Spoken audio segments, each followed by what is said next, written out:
반갑습니다. 네, 사원님 환영하고 축복합니다. 오늘은 종교개혁 주일입니다. 독일 종교개혁자 루터가 1517년 10월 31일 오늘 며칠입니까? 10월 네, 30일. 10월 30 바로 내일이죠. 독일 비텐베르크 대학교의 정문에 95개 조항을 거사님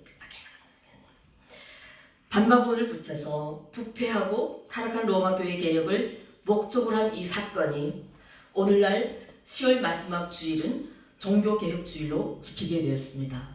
오늘은 종교개혁주일 몇 주년 될까요? 1517년, 2020년 빼면 505 맞나요? 505주 맞나요?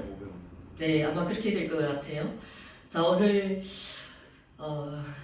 16세기지만 우리가 단지 종교개혁주를 이날이 오니까 이날을 맞이하는 것이 아니라 그때를 우리가 좋은 것은 정말 500년이라도 1000년이라도 2000년이라도 주님 우리에게 보여주신 오직 믿음, 오직 은혜, 오직 말씀, 이렇게 저와 여러분들이 이 삶으로 돌아가서 오늘날 이 한국교회를 다시 정말 주님이 기뻐하시는 그런 교회로 세워가는 그런 마음에서 오늘 이 예배를 하나님 앞에 영광 내기를 소원합니다. 아멘.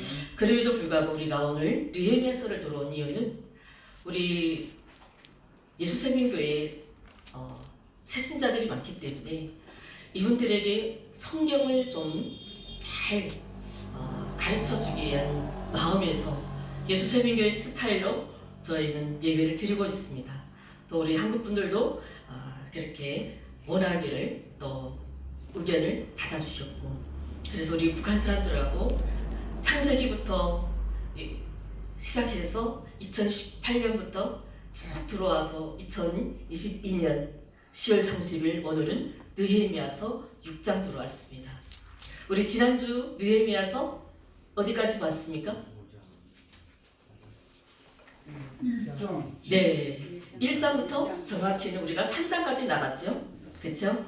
우리 다시 한번 좀 길지만 그래도 여러분 이 시간에는 예배 시간이지만 말씀으로 은혜 받는 시간이지만 우리 안에 말씀이 우리 육신의 말씀이 들어와서 우리가 영적으로 하나님을 영접하는 이 귀한 시간이기도 합니다. 우리 다시 한번 느헤미야서 우리 지난주 시간을 서로를 한번 살펴보고 오늘 본문이 들어가 보도록 하겠습니다. 자, 오늘 느헤미야서 6장. 여러분 에스라서하고 느헤미야서는 어떤 차이가 있다고 하셨습니까?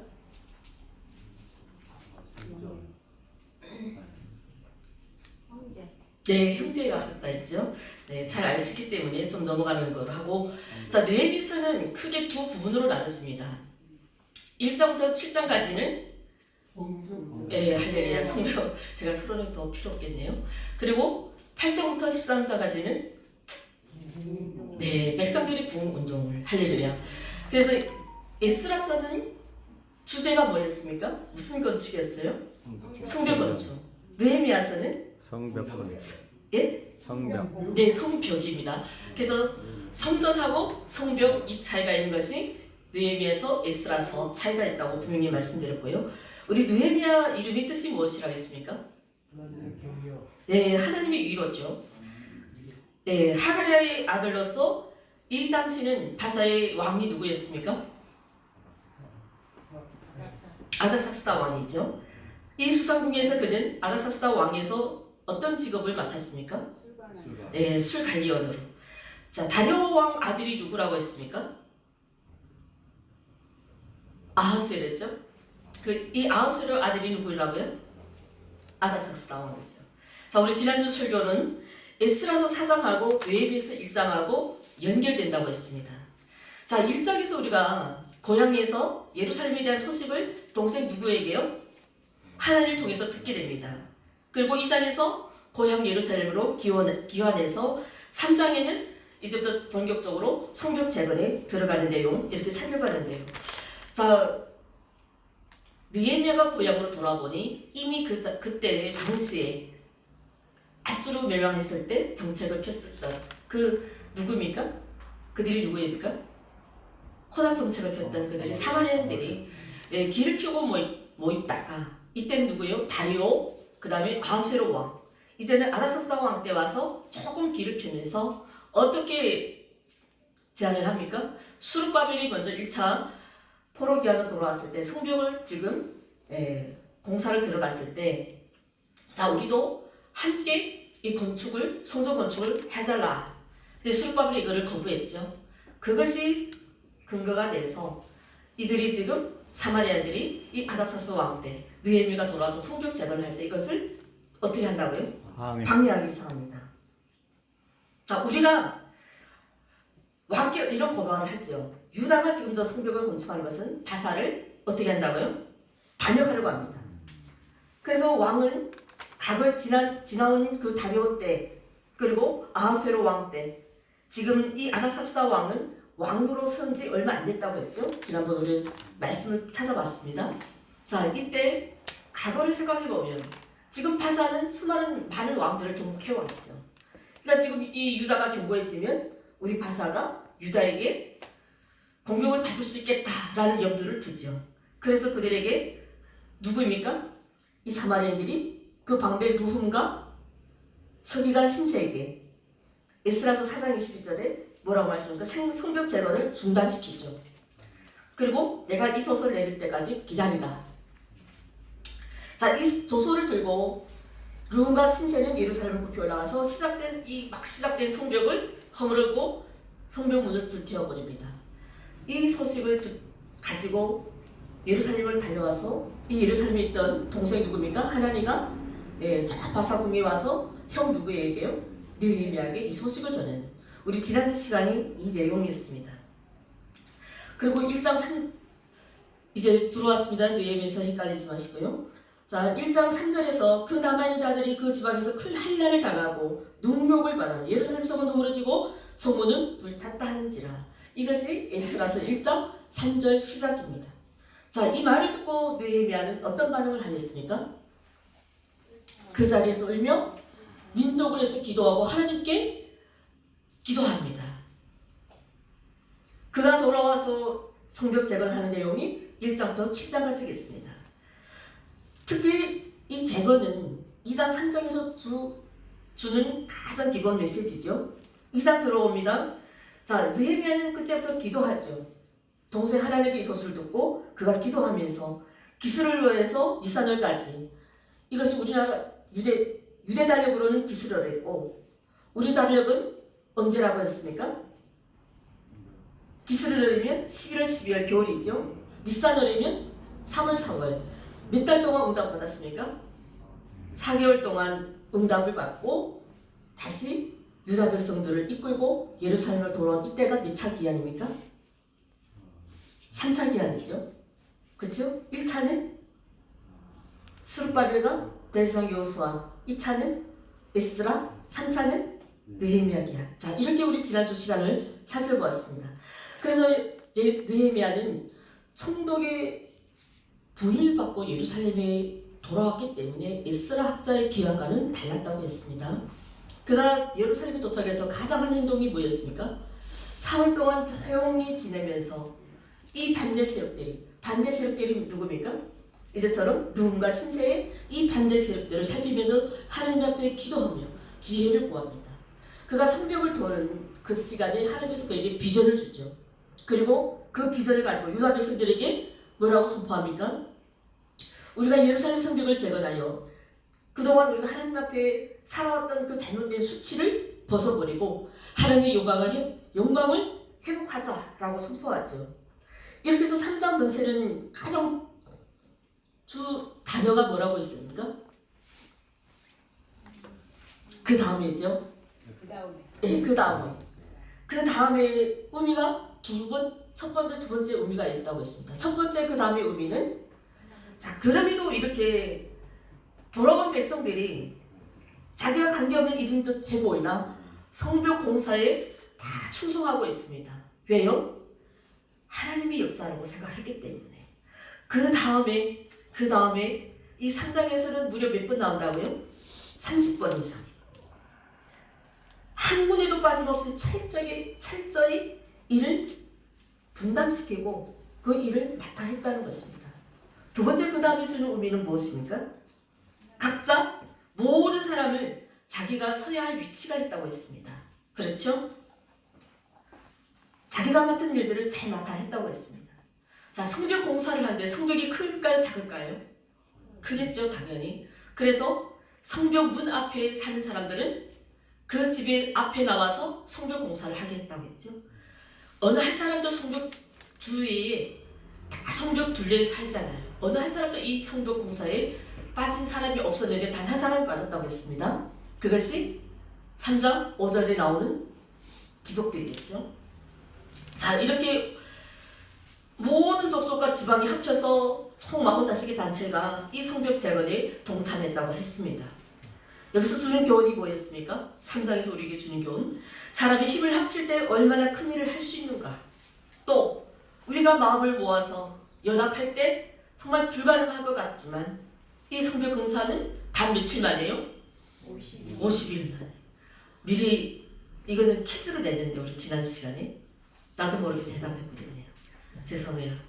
우리 박 권사님, 명예 집사님, 최서 집사님 열심히 찾아왔을 텐데 우리 다음에 한번 기회를 더 드리겠습니다. 교회도 마찬가지입니다. 정말 많은 사람들이 교회에 오시면 정말 많은 사람들이 모여서 하나님을 예배하면 정말 하나님께 영광돼요. 또 이 세상을 살아가는 우리 모두에게는 귀한 은혜요 축복입니다. 그러나 작은 사람들이 마음을 모아서 하나님 교회를 헌신할 때 이 하나님 교회는 크게 부흥되고 역사가 있는 줄 믿습니다. 아멘. 자, 오늘 결론은 바로 나왔습니다. 여러분들이 말씀하신 것처럼 이 성벽 공사는 단 52일 만에. 오늘 본문 몇 장 몇 절입니까? 네, 잘 찾아와서 감사합니다. 네, 본론부터 들어왔습니다. 오늘 4장부터 6장까지 나가야 될 것 같습니다. 이 4장부터 6장까지는 이 진정한 주제는 영적 싸움이었어요. 1장부터 3장까지는 고향에 대해서 소식을 듣고 느헤미야가 고향에 돌아와서 또 이 성벽을 재건하기 위해서 하나님께 지혜를 구하고 또 하나님께로 비전을 받고 이것을 시작하는데 과연 이 성벽 공사는 쉬운 일일까요? 어려운 일일까요? 어려운 일이죠. 굉장히 어려운 일이죠. 그래서 4장부터 6장까지는 진정한 영적 주제 뭐라고요? 영적 싸움이에요. 한번 살펴보도록 하겠습니다. 어떤 싸움이 있었는지. 우선 4장을 보면 간략하게 메시지를 짧게 전하려면 내부의 원망에 직면하고 있습니다. 느헤미야가. 그리고 먼저는 예보죠. 그러면 4장에서는 예보하고 내부를 두 부분으로 나뉘면 여러분들이 이해가 쉽겠습니다. 먼저 예보를 살펴볼까요? 느헤미야가 예고로부터 어떤 방해를 받았는지 우리 4장 1절에 보니까 4장 1절부터 누가 등장합니까? 산발락. 네, 오늘 본문 1절에도 똑같은 산발라시. 자, 산발라시 누구예요? 사람이에요? 아니면 건물 이름이에요? 사람 이름. 이 산발라시 성벽을 재건한다 소식을 듣고 느헤미야를 어떻게 했다고요? 비웃었어요. 왜 예볼까요? 산발라스는 하나님 사람이 아니면 영적 대적이죠. 자, 이거 예보입니다. 그래서 예보를 제가 표현했고요. 우리가 하나님이 기뻐하신 일을 하려고 할 때 이 사단이 가장 쓰는 무기가 뭐라고요? 비웃음이에요. 여러분, 이 비웃음은요 실제로 우리에게 물리적으로 때리지 않지만 생각보다 많은 사람들이 이 비웃음 앞에 무너집니다. 우리는 남을 비우는 것을 조심해야 됩니다. 그 비웃음이 뭐라고 합니까? 2절에 이 미약한 유다 백성들이었죠. 맞습니까? 미약한 말은 무슨 뜻일까요? 그렇죠. 별 볼일 없는 것이라는 겁니다. 2절에 뭐라고 말합니까? 건축하는 돌 성벽은 뭐가 올라가도 무너진다고요? 3절에 누가요? 요요. 이게 비웃음이에요? 칭찬이에요? 비웃음이죠. 요는 왜 비교했을까요? 가벼우니까. 종리장이 날아가도 무너진다. 이런 의미로 너희들이 건축하는 성벽을 비웃는 거예요. 이 비웃이 얼마나 처참합니까? 너희들은 안 돼, 못해. 근데 생각해보면 70년을 바벨론 폴에서 살다가 고향으로 돌아왔기 때문에 이 사람들은 70년 동안은 노예로 이제 살아왔기 때문에 그들에게는 의지가 있었을까요? 없어. 창의력이 있었을까요? 없어. 힘이 있었을까요? 주변에 전폭적으로 도와주는 그런 지지력들이 있었을까요? 비웃는 건 마땅합니다. 그러니까 이 사마리아인들은 이미 아수르 때부터 북이스라엘 멸망할 때 그때는 혼합 정책으로 휘어진 이들은 그들은 그래도 그 자리를 계속 유지하고 있었잖아요. 근데 70년 동안 바벨론에서 있다가 끌려온 이 사람들에게는 정말 지혜도 없었고 힘도 없었고 의지도 없었습니다. 자제도 없었고 그 사실을 인정하지만 가장 중요한 것은 뭡니까? 이 성벽 공사는 누구의 뜻이라고요? 하나님의 뜻. 하나님의 뜻이 이것이 가장 중요합니다. 비웃음? 느헤미야는 이건 아무것도 아니었죠. 그는 어떻게 극복했을까요? 기도했습니다. 4절도 6절까지 4절 6절 말씀 비웃을 때 느헤미야는 그 비웃는 자들과 싸우려고 우리 흔히 나를 비웃으면 우리는 우발적으로 뭐가 나옵니까? 멱다짐을 지죠. 느헤미야는 싸우지 않고 멱다짐도 지지 않아요. 뭐라고 고백합니까? 하나님께 기도로. 하나님 우리가 하나님 일을 하는데 우리를 비웃는 자들 주님 저들을 어떻게 해달라고요? 네. 저들의 비웃음은 우리를 비웃는 자들은 또 누구를 비웃습니까? 하나님. 우리가 하나님의 일을 하는 우리를 비웃는 자들은 하나님을 비웃는 거나 마찬가지예요. 하나님이 그들을 가만히 보고 있지 않죠. 당연히 분노하죠. 그러나 느헤미야는 그 비웃음을 하나님 앞에 무릎을 꿇고 승리합니다. 계속해서 6절 말씀에 무엇을 했답니까? 진행했대요. 묵묵히. 누가 뭐라고 해도 누가 나를 비웃어도 누가 나를 어쩌고 해도 우리는 그거에 우리가 안주하지 않고 하나님 앞을 우리에게 맡겨주신 이 사명을 해서 묵묵히 일을 해. 이 성벽 재건을 위해서 마음을 들였다고 했습니다. 이 성벽 재건에는 그들에게 생각과 마음의 준비 안 됐다는 거죠. 이 말씀의 의미는 그 열악한 조건에서도 성벽 공사를 얼마만큼 시작했다고요? 반 이상. 우리 시작은 뭐라고 합니까? 반이라고. 네, 시작은 반이라고 하죠.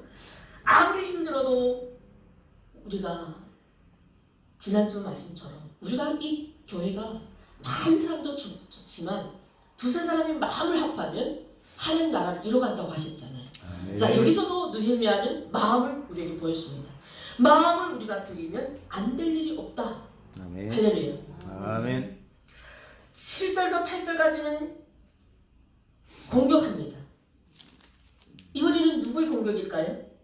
자, 예부로는 산발롯으로부터 공격을 받습니다. 아무리 이 적들이 비웃어도 무너지지 않죠. 이제는 더 적극적인 이 사단의 공격들이 7절부터 8절부터 11절까지. 이번에는 이 내부의 공격이에요. 10절 말씀 볼까요? 뭐라고 합니까? 유다 백성들이? 지쳤다. 이제는 이 성을 우리는 건축하지 못하겠다. 힘을 빼는 말을 합니다. 느헤미야는 정말 얼마나 힘이 빠지고 힘이 없어. 이런 말을 들으면 얼마나 힘들겠습니까? 정말 그들이 마음을 모아도 될까 말까 하는데 한정선에 이렇게 패의심 가지고 우리는 안 돼, 우리는 못해, 우리는 지쳤다. 이 말은 오히려 지도자들에게 정말 힘을 빼는 말입니다. 그럼에도 극복합니다. 9절 말씀이. 또 9절이 뭐 했습니까? 기도합니다. 이 강력한 영적 리더십으로 성벽 공사를 중단 없이 가장 중요한 것은 이 사장의 수는 교훈은요. 하나님께 기도했다는 겁니다. 그리고 이 성벽 공사에는 무엇을 집중했다고요? 마음을 집중했다는 거죠. 그리고 마지막에는 뭡니까? 한 손에 일을 하고 한 손에는 뭘요? 병기예요. 밤이나 낮이나 수고 없이 일을 했다는 것입니다. 이 대적들의 이 우도 전략은 우리는 무엇을 준비해야 됩니까? 말씀과 기도. 우리가 이 교회 일을 할 때요, 이 말씀과 기도가 동반되어야 됩니다. 아멘. 성벽 공사를 할 때 한 손에는 뭐요? 일벽. 예. 한 손엔 일하고 병기 들고 적들과 싸우면서 하나님 나라 이 성벽 공사를 위해서 충성했다는 것입니다. 우리 느헤미야 5장 들어왔습니다. 이 5장에는 느헤미야가 이제 유다 총독으로 들어왔다 했죠. 이 유다 총독으로 임명한 왕이 누구였다고요? 아닥사스다 왕. 자, 이제 고향에 돌아와서 몇 년 됐을까요? 12년째. 이 5장에서는 뜻하지 않게 가뭄이 옵니다. 이 내용이 에스라에서 몇 장이 나왔어요? 학계 선지자 스가랴 전사가 이들에게 격려를 했죠. 자, 가난한 사람들이 지금 이 가뭄에 의해서 토지를 담보로 곡식을 빌려다 먹고 정말 갚을 길이 없어서 이 토지를 빼앗기고 많은 사람들이 빚을 갚지 못해서 자기 자녀들을 종으로 팔아먹고, 이 한숨과 절망 앞에 그 가난한 사람들의 약점을 이용해서 오히려 그들의 재산을 늘리는 누가 있었을까요? 귀족들과 관료들.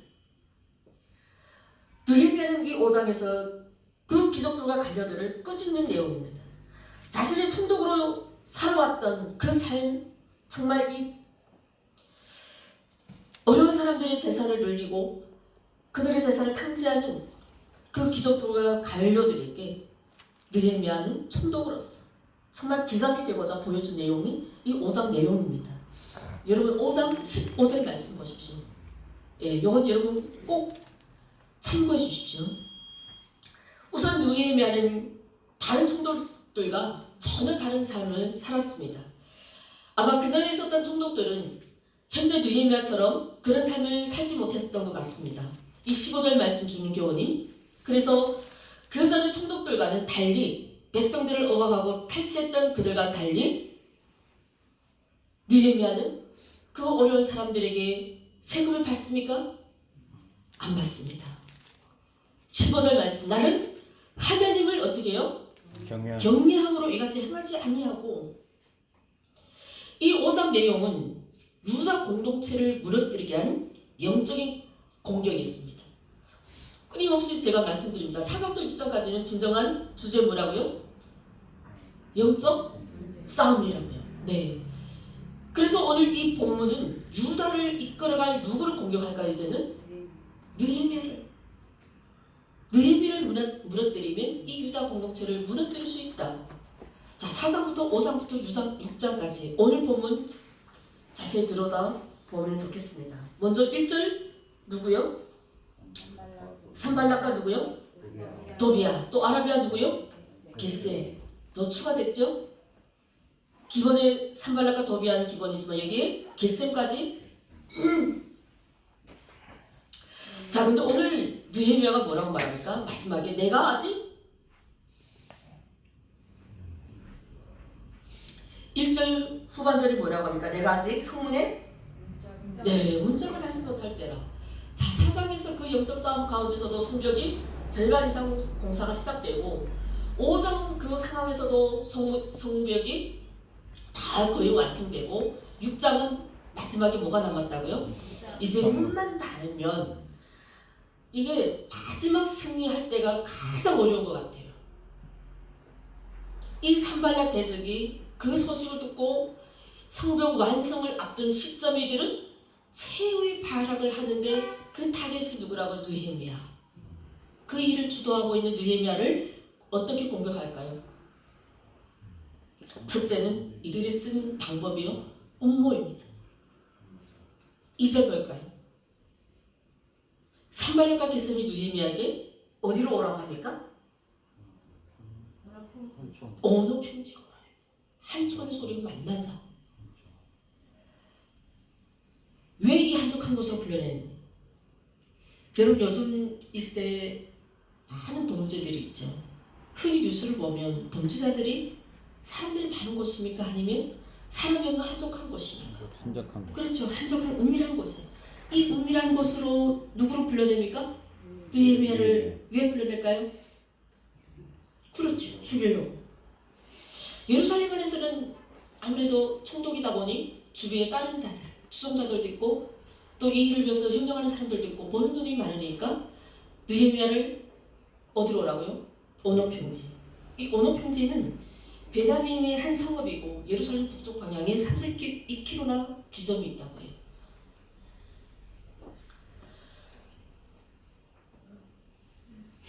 조용한 곳에서 우리가 좀 만나자. 그런데 여러분 느헤미야가 갑니까? 오노평지로? 네. 어쩌면 이 살해하려는 목적이 분명한데 만약에 느헤미야가 이 영적인 지혜가 없었다면 정말 이들의 유혹에 빠졌더라면 정말 큰일 날 뻔했어요. 그러나 이들이 음모에 속지 않습니다. 3절 말씀에 대하면 그들에게 답신을 보내죠. 뭐라고 합니까? 3절 크게 읽어주십시오. 내가 곧 그들에게 사자를 보내어 이르기를 내가 이제 큰 역사를 하니 내려가지 못하겠노라. 어찌하여 역사를 중지하게 하고 너희에게 내려가겠느냐 하네. 네. 나는 지금 하나님이 그 위대한 역사를 위해서 바쁘다. 내가 어찌 이 역사를 중지하고 내가 너에게로 가겠느냐. 나는 정말 하나님 앞에 충성하겠다는 말씀이에요. 그 충성심이 이 위기를 극복할 수 있었던 중요한 원리입니다. 예. 우리는 하나님을 향해서 위기를 맞닥뜨릴 때 맡은 사명에 충실하지 못하고 욕에 쉽게 빠질 때가 있습니다. 신앙생활도 마찬가지예요. 우리가 신앙생활을 잘하다가 위기가 갑자기 올 때가 있어요. 나를 갑자기 유혹할 때가 있어요. 저도 어제 하루 갑자기 유혹돼가지고요.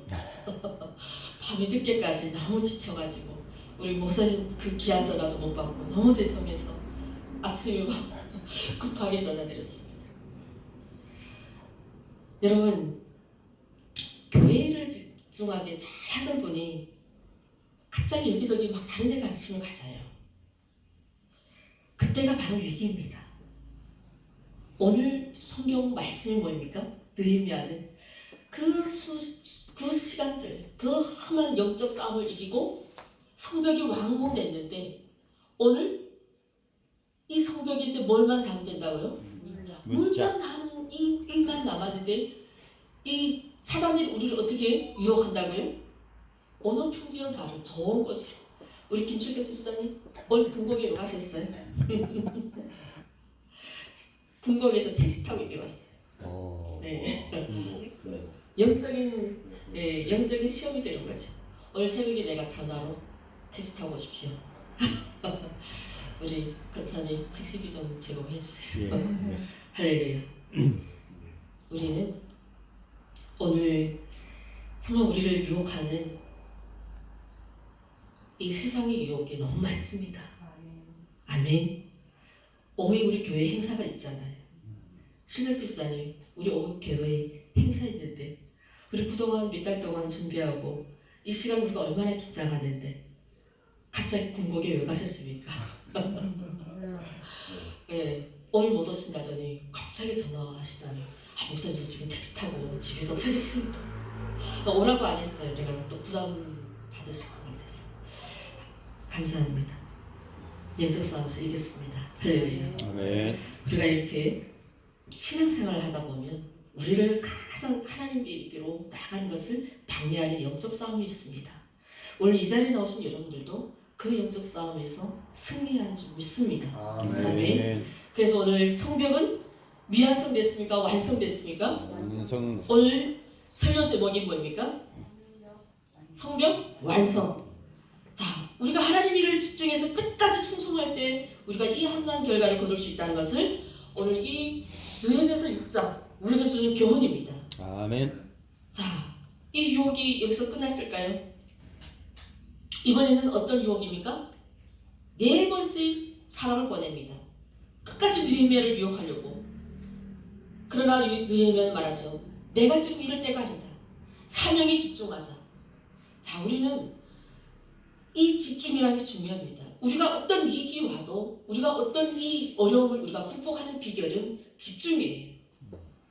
내가 잠시 세상의 유혹에 내 생각이 잘못 빠졌다면 오늘 주일이지? 맞다 우리 오후 2시 행사? 우리 어제 그제 그곳에 나가서 직접 막 부르짖고 기도했잖아요. 아마 그 마음이 우리 집사님 마음을 움직인 것 같아요. 아멘. 할렐루야. 아멘. 집중이 중요합니다. 누구에게 집중이요? 하나님께. 하나님께. 자, 오늘 여기서 보니까 아무리 유혹을 해도 느헤미야가 속지 않으니 이제는 어떤 유혹을 쓰는지. 자, 여기서는 중생모략. 여러분 중생모략 뭐입니까? 상대방을 그렇죠. 타격을 주고 모략하고 피해를 주는 행위입니다. 끊임없이 이들은 지금 포기하지 않습니다. 5절 말씀 보고요. 5번째 사람을 보내면서 그에게 봉하지 않은 편지. 여러분 우리가 흔히 편지를 보낼 때 봉하지 않아요? 봉해요? 편지를. 봉해야 합니다. 왜 봉하지 않은 편지를 주는지. 이 편지 내용은 어떤 내용일까요? 6절 7절에 이런 소문이 들린다는 거예요. 그게 어떤 소문입니까? 느헤미야가 뭐가 된다고요? 뭐 하기 위해서 유다의 왕이 되는 거예요. 그렇죠? 이제는 근거 없는 말을 만들어내고 이런 수작으로 지금 느헤미야를 공격합니다. 그럼에도 느헤미야는 저들의 피해스에 말려들지 않고 단호히 부인하는데요. 8절 말씀 뭡니까? 그렇죠. 9절 말씀에 내 손에 뭐 있게 해달라고요? 힘 있게 해주세요. 또 기도합니다. 아멘. 아멘. 우리가 오늘 4장부터 6장까지 아니 1장부터 6장까지 보면 느헤미야 입술에서 기도가 떠났습니까? 안 떠났습니까? 안 떠났어요. 우리가 매주 금요일마다 이 기도를 우리가 떠나지 않는 이유가 있지 않습니까? 여러분들이 이 주일만 와서 예배드리고 그것이 내 신앙이 하나님께 나간다고 이건 착각입니다. 우리는 철저하게 금요일부터 사역을 시작해서 금요일날은 여기서 우리가 정말 부르짖어 복음통일에서 기도하고 하나님 교회를 위해서 이 코로나로 잠시 중단됐던 이 한국교회의 어려움을 우리는 기도로 회복해야 될 줄 믿습니다. 아멘. 아멘. 내 손에 힘을 주시옵소서. 할렐루야. 아멘. 여러분들 하나님 내게 내 손에 힘을 주시옵소서 기도하면 하나님께서 분명한 응답을 주시고 오늘 느헤미야를 통해서 그 어떤 적들의 피해스에 말리지 않고 유혹에 빠지지 않고 우리가 저 세상이 나를 유혹해도 몇십억을 준다 해도 이 하나님 앞에 생명만큼 나가는 이 시간이 얼마나 귀하다는 것을 다시 한번 우리를 삶을 큰 교훈을 얻으시기를 주님 이름으로 축원합니다. 아멘. 두 번째는 거짓 충고입니다. 훨씬 더 교묘한 방법으로. 그것이 10절부터 11절이죠. 이때는 누가 등장합니까? 느헤미야에게 이름을 좀 찾아보십시오. 누구요? 예, 스마야. 10절 11절 한번 읽어보세요. 우리 안 읽었습니다. 일부러 안 읽었습니다. 가장 중요한 말씀이기 때문에. 자, 스마야는 어떤 사람이었습니까? 평소에는 느헤미야하고 아주 가장 친한 친구처럼 잘 지냈죠. 그의 직업은 뭐였습니까? 본문이 안 나올까요? 스마야는 어떤 사람일까요? 무엇을 전하는 사람입니까? 하나님의 말씀을 전하는 사람이에요. 맞죠? 선지자죠. 중요한 역할을 하는 인물입니다. 근데 그를 볼까요? 10절에 그가 갑자기 며칠 동안 눈불출하죠. 얼굴이 안 보인다고 해요. 그래서 느헤미야가 궁금해서 그를 찾아갑니다. 그랬더니 그가 하는 말이 뭐입니까? 10절에 네, 설득력이 정말 이게 하나님 일을 하는 선지자가 하나님 일을 안 하고 이 거짓 선지자겠죠. 느헤미야에게 그는 누구에게 무엇을 받아먹었습니까? 느헤미야를 죽이려고 이미 그렇죠. 그들에게 무엇을 받았다고요? 뇌물을 받아먹고 느헤미야에게 가장 설득력 있게 이야기를 하고 그러니 느헤미야는 평소에 가장 친한 사람의 말을 잘 듣죠. 우리는 이것이 흔한 이야기잖아요. 맞아요, 안 맞아요? 네, 우리는 어느 날 갑자기 연락이 오면 우리는 고민해봅니다. 그런데 평상시에 가장 친한 사람이 나에게 유혹을 하면 쉽게 빠져들어요. 그러나 이 중생모략에 희어듭니까? 느헤미야는? 만약에 느헤미야가 이 스마야 말을 들었다면 어떤 일이 벌어졌을까요? 그가 어디로 오랍니까 이제는? 스마야가 느헤미야를 어디로 오랍니까? 어디로 들어가랍니까? 성전에 들어가요. 자, 여러분, 성전은 율법적으로 누구만 들어가면 됩니까? 제사장만 들어가요. 느헤미야 제사장입니까? 아니죠. 자, 민수기 18장 7절에 보니까 제사장이 하는 사람이 들어가면 그것은 뭐라고요? 죽음이다. 느헤미야가 성전을 짓는 것은 하나님의 법을 어기는 죄. 이 적들이 노린 것이 바로 이겁니다. 아무리 미혹해도 이 충성물에게 빠져들지 않느니 이제는 느헤미야가 스스로 죄를 지어서 지도자의 자격을 필토로 유도하는 이 적들의 죄가 얼마나 무서운지를 우리에게 다시 한번 보여줍니다.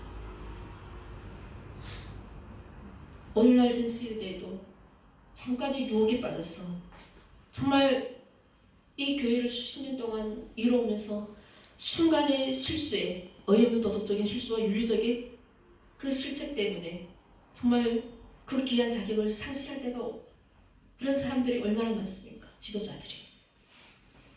느헤미야는 그 어려움을 이겨낼 수 있었던 것은 하나님 앞에 그 비전의 원칙을 가지고 정말 그 일에 충실하고 11절 말씀 하나님 말씀 앞에 원칙을 지키고 충성했다는 것입니다.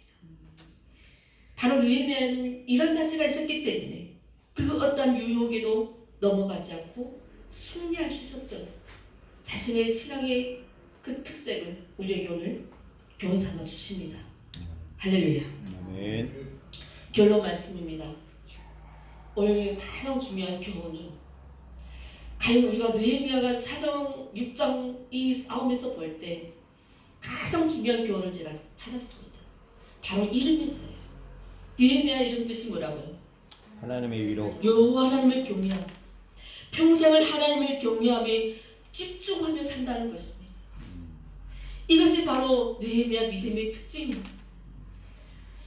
여러분, 하나님을 경외함이란 무슨 뜻입니까? 매사에 하나님 눈치를 본다는 거예요. 점점 요즘 시대는 여성들이 좀 많이 권력 있는 시대죠. 우리 아버지들은 집에 들어가면 누구 눈치를 많이 봐요? 엄마. 아내 눈치를 많이 봐요. 우리 제이스 집 아내분을 보십니까? 네. 우리 하나님의 성도들은 누구의 눈치를 봐야 된다고요? 하나님 눈치를 봐야 돼요. 할렐루야. 아멘. 이 하나님의 경외함을 이것은 매사에 오직 주님의 그 눈치만 보고 정말 하나님 보시는 그 삶을 내가 살기를 노력한다는 것이 이것이 바로 하나님 경외하는 것입니다. 그렇다면 경외함의 반대는 무엇일까요? 업신여김이죠. 여러분 집에서 아내를 막 업신여기고 뭐 있는지 안 있는데 무명인간으로 투명하게 취급하면 아내는 마음이 얼마나 상하겠습니까? 그런 것과 같이 여러분들이 교회에 오면서 하나님의 그 실존을 늘 경험해야 됩니다. 그래서 지금도 이 자리에 여러분이 정말 이 새벽교회에 나오는 이 모든 시간들이 하나님께서 나와 함께하고 오늘 내가 이 자리도 정말 하나님을 경외하기 위해서 이 한 시간을 내가 주님 앞에 머리 숙이고 예배하는 그 삶이 여러분 아무런 것 같지 않아도요. 그것이 가장 위대한 여러분의 인생의 가장 최고의 행동입니다. 여러분으로 인해서 이 나라가 구원받고 여러분의 기도를 통하여 저 북한이 회복되고 우리의 눈물의 기도를 통하여 우리 마음의 소원을 담아 기도하면 하나님은 이 민족이 반드시 복음으로 우리에게 통기를 주신 줄 믿습니다. 아멘. 느헤미야처럼 그 하나님을 경외함을 배워서 평생에 하나님과 동행함으로 복음 통일되는 그날까지 이 예수 세미교에서 주님을 예배하고 기도하는 저와 여러분들 되시기를 주님의 이름으로 축원합니다. 아멘. 기도하겠습니다. 은혜로우신 하나님, 오늘 느헤미야 말씀을 통하여 이스라엘 백성들이 모두 힘을 모아 이 예부 세력에 대항하면서 성벽 재건을 이해가는 그 유다 공동체를 통하여 정말 하나님께 그 영광의 예배로 나아갈 수 있음을 우리에게 귀한 교훈을 주신 주님 감사드립니다. 하나님, 때로는 우리 삶에 유혹이 들어오고 주님 우리를 힘들게 하고 또 아버지 그 당시에도 많은 어려움이 있었지만 그 지도력을 따라갈 때 우리가 영적으로 반드시 승리할 수 있다는 그 믿음의 확신 하나님 우리에게 이 말씀의 교훈을 삼아 주님 안에 있는 우리들이 정말 동일한 피조물이요 함께 하나님을 경외하며 섬겨야 하는 소중한 존재임을 다시 한번 깨닫게 되었습니다. 주님 결코 세상적 가치관이나 잣대로 주님 이러한 우리의 영적인 이 신앙 앞에 무너지지 않게 하여 주시고 주님의 피로 사신 공동체 그 일원의 시각으로 우리에게 이 어려움을 잘 풀어나가는 무엇보다도 말씀과 기도로 우리의 영적 싸움에서 승리하는 우리 예수님인 모든 공동체들 우리 성도들이 될 수 있도록 주님 도와주시옵소서. 아멘. 함께 하실 주님을 찬양하며 살아계신 예수 그리스도 이름 받들어 기도드리옵나이다. 아멘. 아멘.